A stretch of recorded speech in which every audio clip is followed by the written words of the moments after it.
Uthman is the ambassador and he's been killed. That's an act of war. We will retaliate against that as an act of war. And so we will go fight with the Meccans. And by the way, you're going to fight Meccans in their own territory. Most likely you're all going to get killed. Which is why some Sahaba said this bay'ah, this pledge, was a pledge to the death. Others said no, this was a pledge to get justice. But it means the same thing. It boils down to the same thing. So, and this pledge will also be mentioned in guess what surah?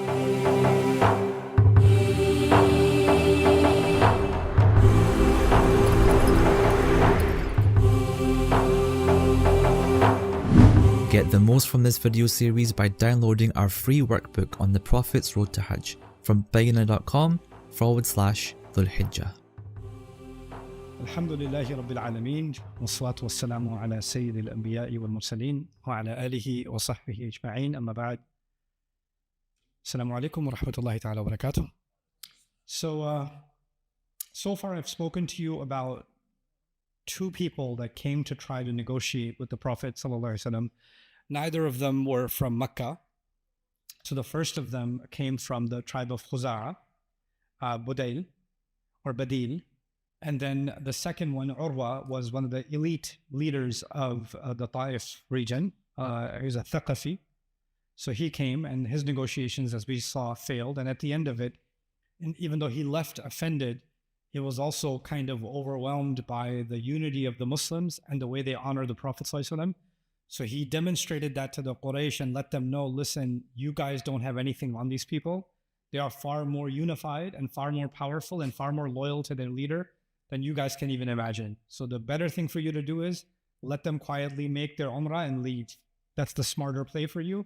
I mean well for you. But they dismissed his advice.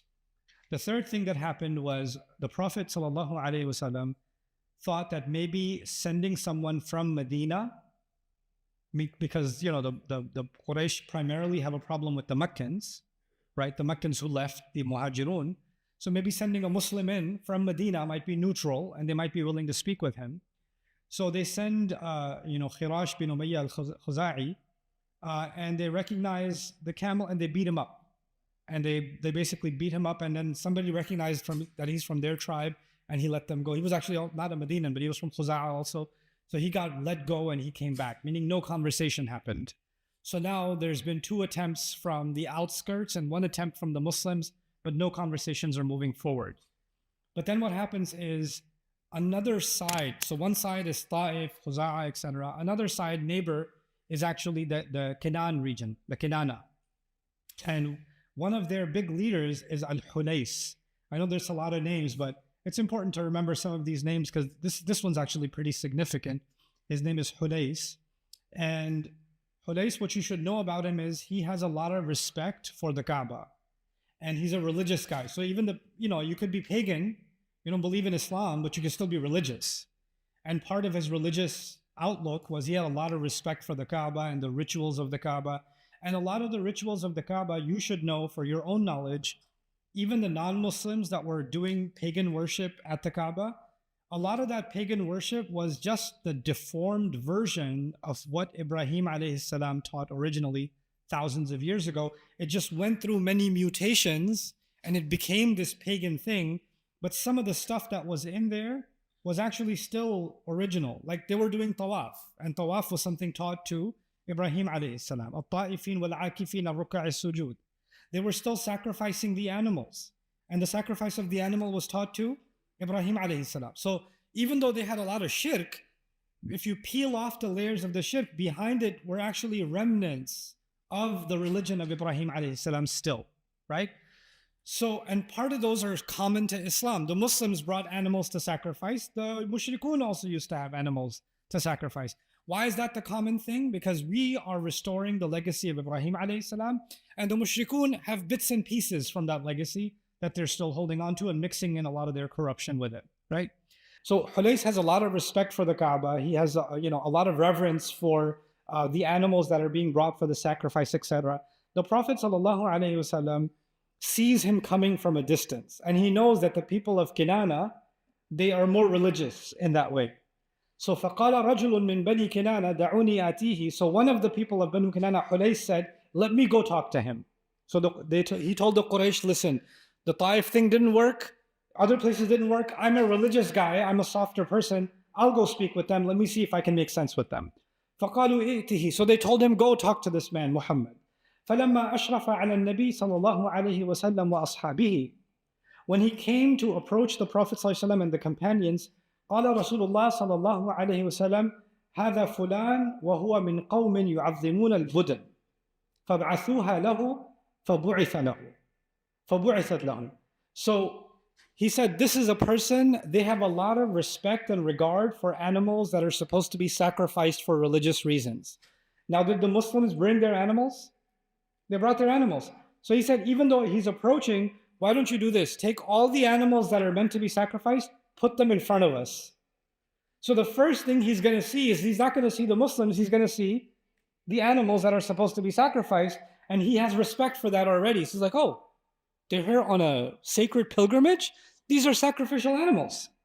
And as he got closer, وَاسْتَقْبَلَهُ النَّاسُ يُلَبُّونَ, and as he came closer to the people, he noticed that the people were doing talbiyah. لَبَّيْكَ اللَّهُمَّ لَبَّيْكَ لَبَّيْكَ لَا شَرِيكَ لَكَ لَبَّيْكَ. They were remembering God. They were remembering Allah. So he's like, this is not war. These people are here to worship God. They brought their animals for the sacrifice. That's why they're here. Why am I here to negotiate with them? فَلَمَّا رَأَى ذَلِكَ قَالَ سُبْحَانَ اللَّهِ. When he saw that, he said, Subhanallah is said in classical Arabic when you see something blasphemous, when you see something that is an affront to God, something offensive to Allah. That's when you say Subhanallah. So when he says Subhanallah, it's almost like he's saying, God forbid, مَا يَنْبَغِي لِهَؤُلَاءِ أَنْ يُصَدُّوا عَنِ الْبَيْتِ. It's not okay for these people to be prevented from going to the house. This is wrong. These people shouldn't be here. They should have a right to go to the Kaaba. He hasn't even come to negotiate, and he became an advocate for the Muslims. So the guy from Kinana, Hudais. فَلَمَّا رَجَعَ إِلَى أَصْحَابِهِ. When he went back to his own people, meaning the Quraysh, قَالَ رَأَيْتُ الْبُدْنَ قَدْ قُلِّدَتْ وَأُشْعِرَتْ. He said, I saw sacrifice animals that have already been marked. This is a sacred journey. How are you stopping this from happening? فَلَمَّا أَرَى أَنْ يُصَدُّوا عَنِ الْبَيْتِ فَمَا أَرَى أَنْ يُصَدُّوا عَنِ الْبَيْتِ. I don't think they should be stopped from worshiping at the house. This is sacrilegious. This is blasphemous. This is a crime against the religion. Even though he's not a Muslim, he believes in the sanctity of the Kaaba. He believes in animals that are meant for the sacrifice. So based on that, even from his religious perspective, this is a crime against the religion. It's a spiritual crime. So they told him, اجلس فإنما أنت الأعرابي لا علم لك. They said, sit down. You're just a Bedouin. You don't know anything. So they basically insulted him. Hulais got upset. Now he's a neighbor to the tribe of the Quraysh, and he's now upset. غضب عند ذلك والله ما على هذا حالفناكم وما على هذا عاقدناكم. He said, I swear to God, that is not what we align ourselves with you for. We have taken an oath to be loyal to you, to be allies with you, but not on this. Meaning our entire basis for being loyal to you is that you take care of the Kaaba and you give people the right to the Kaaba when they are they're coming for their religious reasons. You are depriving these people of their religious right. That is a violation of the treaty we have with you. Basically, this is his way of saying, you and I, your people and Kinana, which is right next door neighbor to the Quraysh, are no longer affiliated. We're cutting ties with you. So this was a political blow to the Quraysh also. وَالَّذِي نَفْسُ الْحُلَيْسِ بِيَدِهِ لَتَخُلَّنَّ بَيْنَ مُحَمَّدٍ وَبَيْنَ مَا جَاءَ لَهُ. He said, I swear by the one whose life is in my hands, meaning I swear to God, you will absolutely let Muhammad be and let him do what he came here to do. أَوْ لَأَنْفِرَنَّ بِالْأَحَابِيشِ نَفْرَةُ رَجُلٍ وَاحِدٍ. Or I will separate from you all of the neighboring tribes. I will convince all of the tribes to cut their ties with you. فَقَالُوا لَهُ مَهْ. They said to him, shut up. Now you know the word for shut up. It's mah. The Farsi shuma megin ma for biggie, right? So you say take something, you say ma. In Arabic you say ma means shut up. Which actually, and so in Farsi you say take this, you say ma. And in Arabic you say shut up. Which sometimes for kids it's the same, isn't it? Take this and shut up. Anyway, so they said ma. Kuf anna. just stop talking to us, Ya Hudais. حتى نأخذ لأنفسنا ما نرضى به. We're going to do whatever we want to do. Leave us alone. We have the choice to make. You're nothing. You're nobody. So basically, they now have alienated the Kinana tribe from themselves also. The Prophet ﷺ suggested that the first negotiator he sent got beat up from Khuza'ah. So maybe we should send someone who's harder to beat up. So we should send Umar bin al-Khattab. So the Prophet ﷺ nominated Umar bin al-Khattab radiallahu anhu to go in and negotiate on the Muslim behalf. And Umar said, listen, I have no tribal affiliations left inside. They will probably try to kill me. I'll probably take out more of them before they get to me. But this is not going to be a negotiation. I'm telling you that right now. Right? So he knew. He has no problem with it. But he's like, this is not going to be much of a negotiation. If you're okay with that, I'm good with it. Let's go. But in my opinion, if you want a negotiation, I think Uthman is a better option. The reason Uthman is a better option is because he is related to Abu Sufyan. And Abu Sufyan, for all practical purposes, is now the governor of Mecca, essentially the president, if you will, right? So he's cousins, or he's nephew to the president. So there's a closer relationship, and that's why it's probably a better chance they're not going to attack Uthman because he belongs to the governing family. So he has a better chance to negotiate. Okay, so with that in mind, they send Uthman radiallahu anhu. There's a gate before you get into the Mecca itself, proper Mecca, called Baldah. People stopped him at the gate. They wouldn't let him get through. But then he met one of his relatives, Abban ibn Sa'ad ibn al-As. So it's his cousin who's from the same tribe. He said, no, he's my cousin. Let him come in, let him come in. So through a connection, Uthman radiallahu anhu made it inside. Now, when he made it inside, he met with the leaders of Quraysh one by one. The Prophet ﷺ had also instructed him to meet with the prisoners of war. Muslims were being held captive in Mecca. So he told them to meet with them also. So he met with some of the people that were basically held back as hostages inside Mecca. He met with the leaders of Mecca one by one until he met with the presidential figure himself, Abu Sufyan, who's a relative of his, right? And Abu Sufyan basically told him, فَوَاللَّهِ لَا تُحَدِّثُ الْعَرَبَ عَنَّا أَنَّهُ دَخَلَ عَلَيْنَا عُنْوَ أَبَدًا. He said, listen, I will never allow the Arabs to say about us that we gave you even an inch. I cannot let that happen, because, now let me pause here before I go further. I want you to understand why this is so delicate for Quraysh. They have fought with the Muslims before. 3 wars have already happened. Multiple other battles have already happened, smaller scale. But this is the first time they're about to negotiate, or there's even a thought of negotiating. And when you negotiate, you give something and you take something. And you don't negotiate. You know, you ever heard the phrase recently, we don't negotiate with terrorists, right? So if you're negotiating with them, you've already considered them a legitimate party. So you've been calling them terrorists all this time, and now you're negotiating with them and you're giving them an inch even. That means you legitimize them. And that means they are so powerful, they went from being criminals in your eyes to actually being a legitimate government in your eyes. You have to recognize their legitimacy by negotiating with them. And that would be a major loss and a major defeat for the Quraysh in the eyes of the larger public. By the way, they already told their neighboring tribe, Taif, we're not going to negotiate. Forget this. They already told Kinana people, we're not going to negotiate. They already told Khuza'ah people, we're not going to negotiate. Get out of here, get out of here, get out of here. We're going to do what we want to do. We're not going to give them an inch. And now all of a sudden they're supposed to negotiate. So Abu Sufyan says, this is really bad for us. We're going to look weak. We're going to look like we don't follow through on our claims. And our press release is different from our actual policy, right? So the contradiction will come out and we're going to look like idiots in front of the world stage, right? Sound familiar? بينما نحن قافلون من الحديبية نادى منادى النبي أيها الناس البيعة والبيعة. I'll tell you what this hadith is about. So Uthman radiallahu anhu is inside and they say, hey, so do you want to make tawaf? He said, why should I make tawaf? I'm not going to make tawaf without the Prophet. I didn't come here for that. I came here to negotiate with you to let all of my people come and the Messenger of Allah come, sallallahu alaihi wasallam. So that made them want to hold Uthman back. So now it's been a long time. Now there's a different set of reports. Is it a few hours or is it a few days? We don't know. But Uthman radiallahu anhu was held back and no news from Uthman.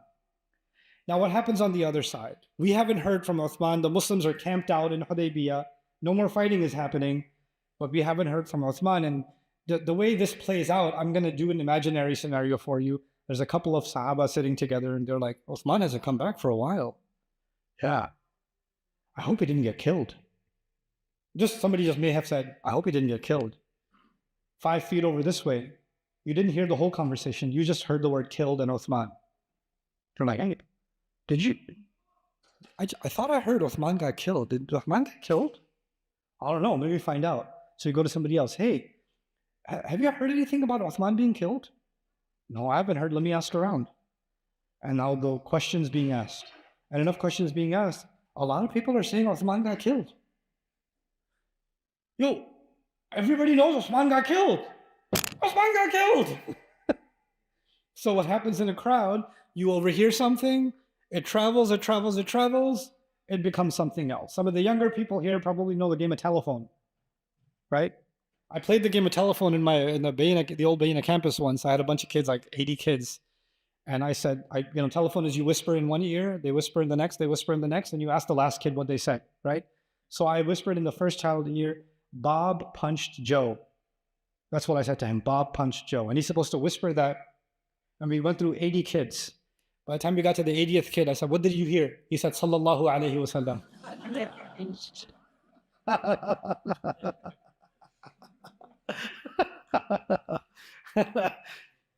It travels, it takes, nobody changed it completely. I don't know how that transformation happened, but somebody decided might as well spread khair.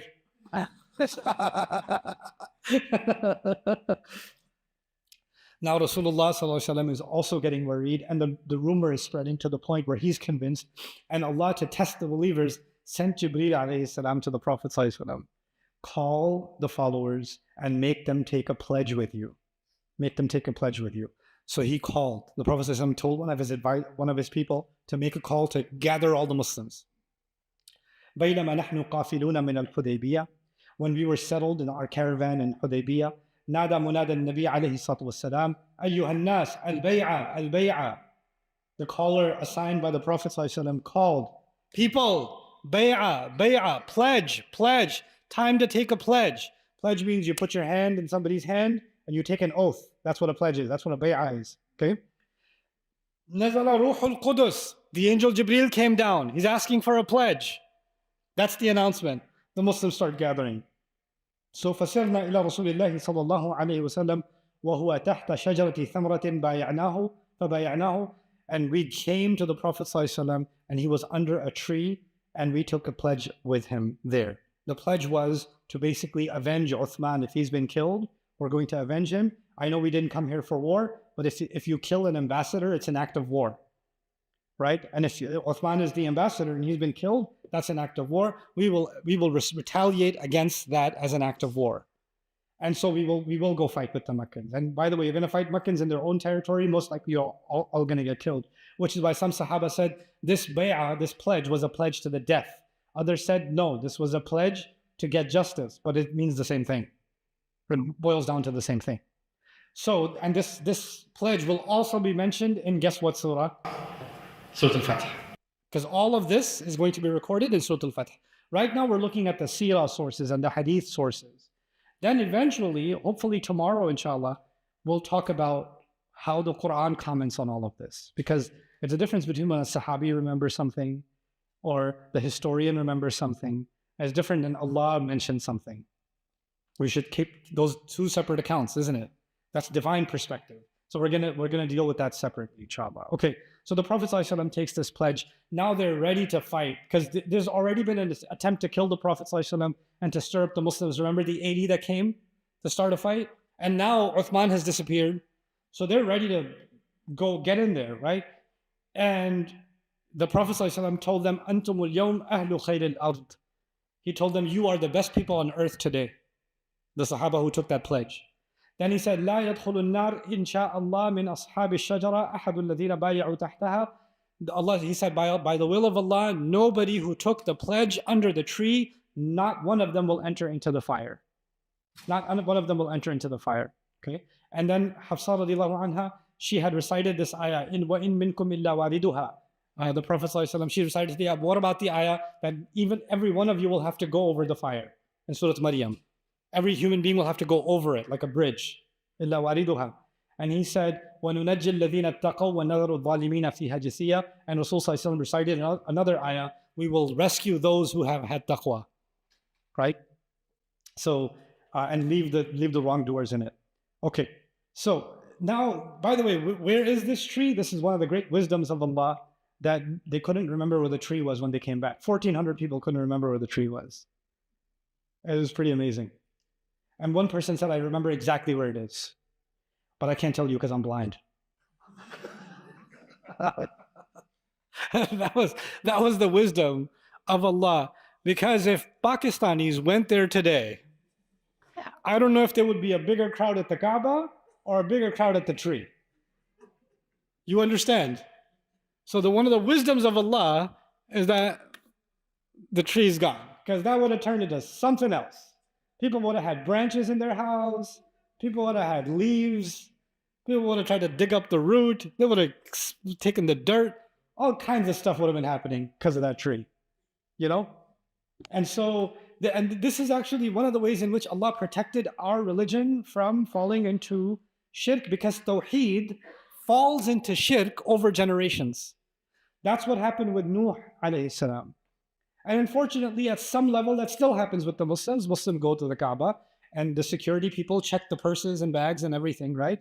But sometimes people are very good at hiding their scissors, and they will cut out a little piece of the ghilaf Kaaba, and then they keep it in their house, and they're like, and then they make salah and weird stuff. Why? This is shirk too, because we didn't go to worship the Kaaba. We didn't go to worship the Kaaba is just a stone.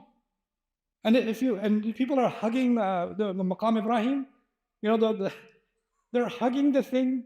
You know, that's why they made it spiky, because like too many hugs going on. This is the way of the people. This is the way of pagan religions. If you notice, pagan religions, they do these things, right? And Shaitan wants to introduce these practices back into Islam. And Allah did not let that happen with our religion. But some people are very adamant on bringing it back, so they'll bring it back one way or the other. In fact, there are places in South Asia today where the name Islam is there, but all the practices are Hindu.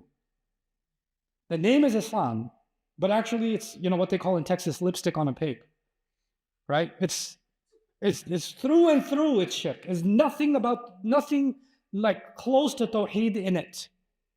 They'll be doing sajda to other than Allah. They will be making dua to other than Allah. They will be calling on multiple others to protect them and save them.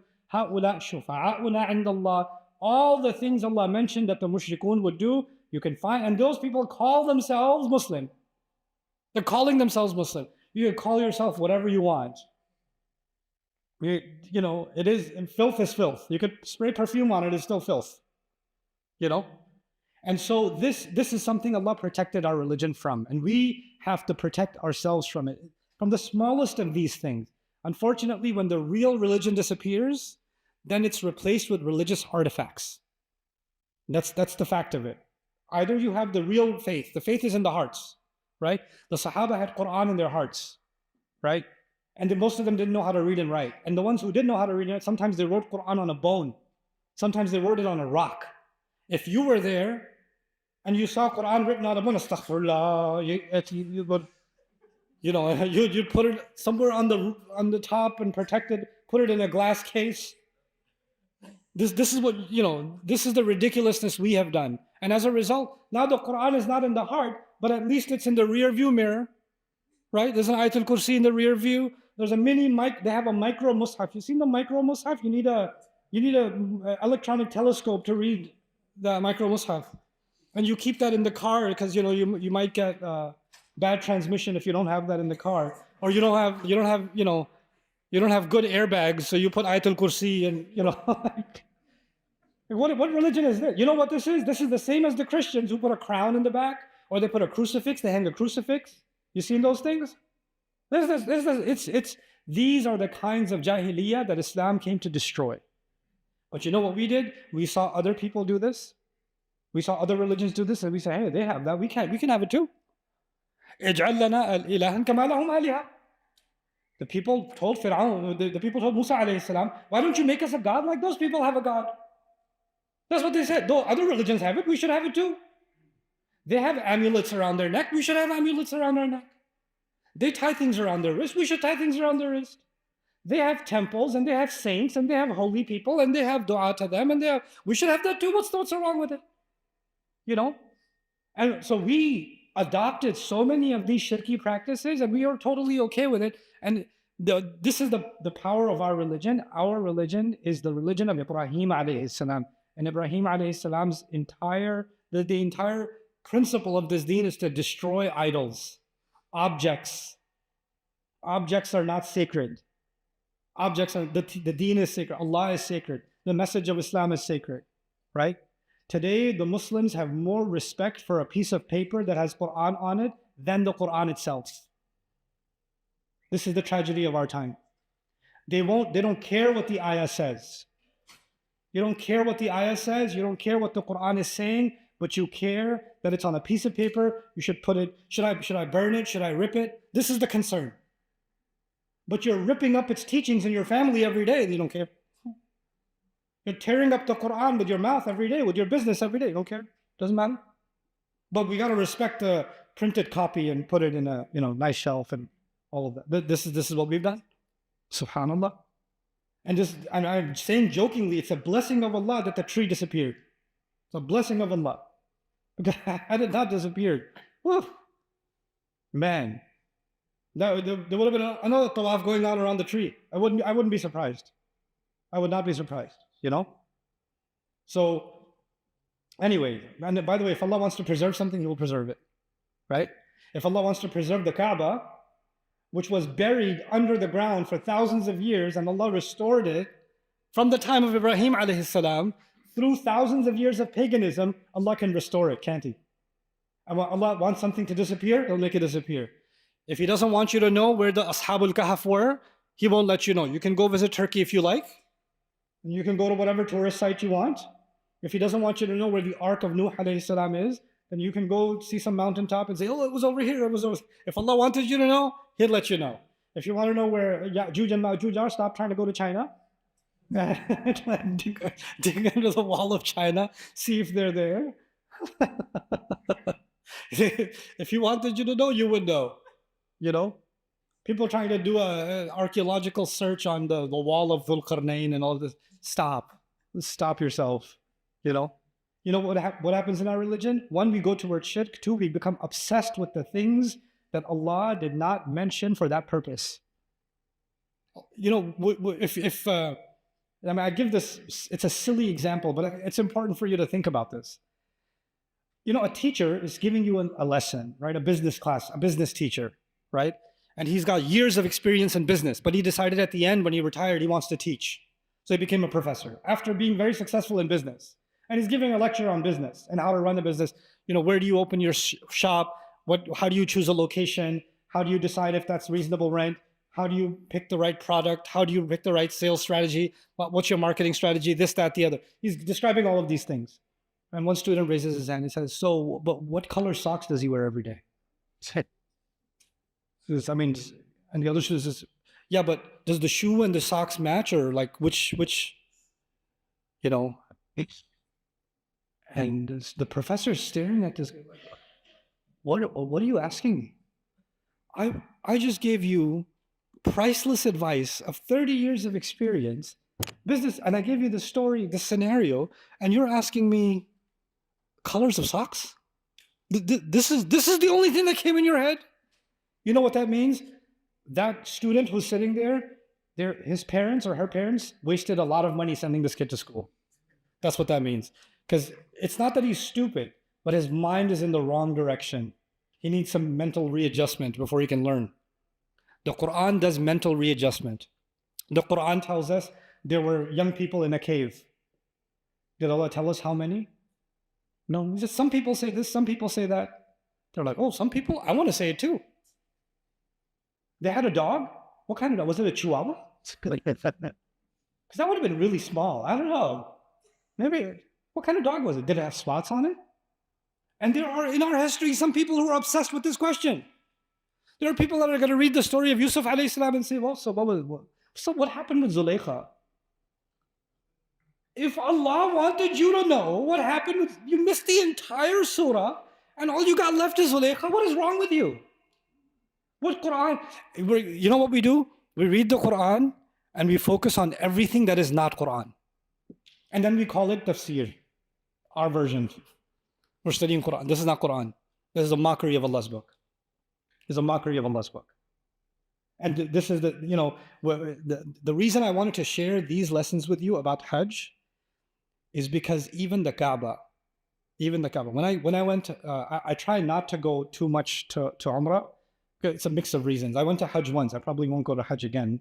If I have my own reasons. But when I go to Umrah, it hurts. It just hurts. When I see people doing tawaf and taking selfies, you're there and you're still worshiping your own image. That's how I call it. I know some people are offended by that. I don't care. I don't care. You're in Allah's house where you're supposed to forget that the outside world exists. If Allah wanted you to be interested in the world, when you come to His house, He would have put the Kaaba in Hawaii. He would have put it in California, nicer weather. He would have put it in some resort island. He put it in the middle of a desert. Not a tree grows there, man. Burning heat. What is He telling you? Forget the world and come here. Don't come here to be a tourist. Don't come here for yourself. Come here for your Rabb. Labbaik Allahumma labbaik. You come answering your call. You're dressed in the clothes you're going to be buried in. You're rehearsing when we're standing in front of Allah in the haram. You know what an Arafah? You know what that is, right? That's a convention every year, which is a rehearsal for Judgment Day. Because we're going to stand in front of Allah on Judgment Day. And you're going there and you're like, yeah, I'm at the Kaaba right now. Check this out. Make dua for me, guys. You